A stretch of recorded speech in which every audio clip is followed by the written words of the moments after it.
ألم تر إلى الذي حاج إبراهيم في ربه أن آتاه الله الملك إذ قال إبراهيم ربي الذي يحيي ويميت قال أنا أحيي وأميت قال إبراهيم فإن الله يأتي بالشمس من المشرق فأت بها من المغرب فبهت الذي كفر والله لا يهدي القوم الظالمين. بھلا تم نے اس شخص کو نہیں دیکھا جو اس غرور کے سبب سے کہ اللہ نے اس کو سلطنت بخشی تھی ابراہیم سے اپنے پروردگار کے بارے میں جھگڑنے لگا؟ جب ابراہیم نے کہا میرا پروردگار تو وہ ہے جو زندگی دیتا ہے اور موت دیتا ہے، وہ بولا کہ زندگی اور موت تو میں بھی دے سکتا ہوں۔ ابراہیم نے کہا کہ اللہ تو سورج کو مشرق سے نکالتا ہے، آپ اسے مغرب سے نکال دیجئے۔ یہ سن کر وہ کافر ہکا بکا رہ گیا، اور اللہ بے انصافوں کو ہدایت نہیں دیا کرتا۔ أو كالذي مر على قرية وهي خاوية على عروشها قال أنى يحيي هذه الله بعد موتها فأماته الله 100 عام ثم بعثه قال كم لبثت قال لبثت يوما أو بعض يوم قال بل لبثت 100 عام فانظر إلى طعامك وشرابك لم يتسنه وانظر إلى حمارك ولنجعلك آية للناس وانظر إلى العظام كيف ننشزها ثم نكسوها لحما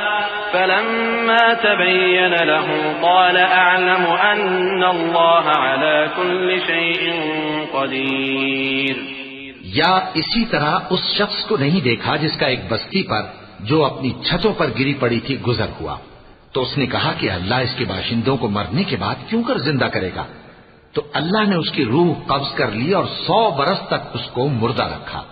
پھر اس کو جلا اٹھایا اور پوچھا تم کتنا عرصہ مرے پڑے رہے ہو؟ اس نے جواب دیا کہ 1 دن یا اس سے بھی کم۔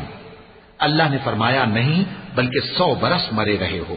اور اپنے کھانے پینے کی چیزوں کو دیکھو کہ اتنی مدت میں مطلق سڑی بسی نہیں، اور اپنے گدھے کو بھی دیکھو جو مرا پڑا ہے۔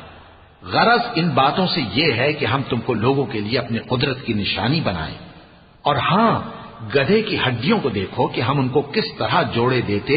اور ان پر کس طرح گوشت پوست چڑھائے دیتے ہیں۔ جب یہ واقعات اس کے مشاہدے میں آئے تو بول اٹھا کہ میں یقین کرتا ہوں کہ اللہ ہر چیز پر قادر ہے۔ وَإِذْ قَالَ إِبْرَاهِيمُ رَبِّ أَرِنِي كَيْفَ تُحْيِي الْمَوْتَى قَالَ أَوَلَمْ تُؤْمِنْ قَالَ بَلَى وَلَكِنْ لِيَطْمَئِنَّ قَلْبِي قال فخذ 4 من الطير فصرهن إليك ثم اجعل على كل جبل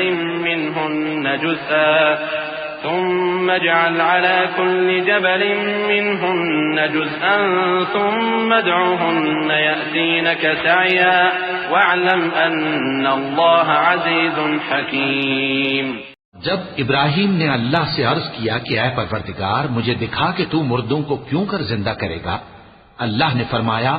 کیا تم نے اس بات کا یقین نہیں کیا؟ انہوں نے کہا کیوں نہیں، لیکن میں دیکھنا اس لیے چاہتا ہوں کہ میرا دل اطمینان کامل حاصل کر لے۔ فرمایا کہ 4 پرندے لے لو، پھر ان کو اپنے سے ہلا لو اور ان کے ٹکڑے ٹکڑے کر دو، پھر ان کا ایک ایک ٹکڑا ہر ایک پہاڑ پر رکھ دو، پھر ان کو بلاؤ تو وہ تمہارے پاس دوڑتے چلے آئیں گے، اور جان رکھو کہ اللہ غالب ہے، صاحب حکمت ہے۔